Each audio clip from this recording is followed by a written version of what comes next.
আজ 16ই October 16ই October বৃহস্পতিবার। আজকে বাচ্চাদের মধ্যাহ্নভোজ চলছে। আজকের মধ্যাহ্নভোজের আয়োজন করেছেন বাসন্তী হেমব্রম, বাসন্তীদি ঝাড়গ্রাম থেকে।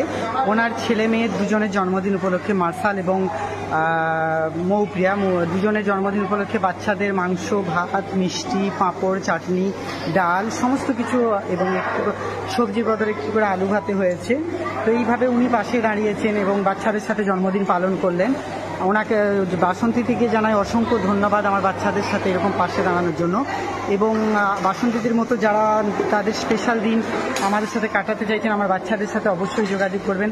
বাসন্তীদি নিজে একটা চাকরি করে, চাইলে অন্য জায়গায় ভালোভাবে নিজের ছেলেমেয়ের বার্থডে করতে পারতেন, কিন্তু উনি ওনার মনুষ্যত্বের মানবিকতার পরিচয় দিয়েছেন। তাই তিনি গরিব বাচ্চাদের সঙ্গে নিজের ছেলেমেয়ের জন্মদিনের আনন্দ ভাগ করে নিয়েছেন। ধন্যবাদ বাসন্তীদি, এবং happy birthday Moupriya, happy birthday Marshall. খুব ভালো থেকো, সুস্থ থেকো, মানুষের মতো মানুষ হয়ে ওঠো।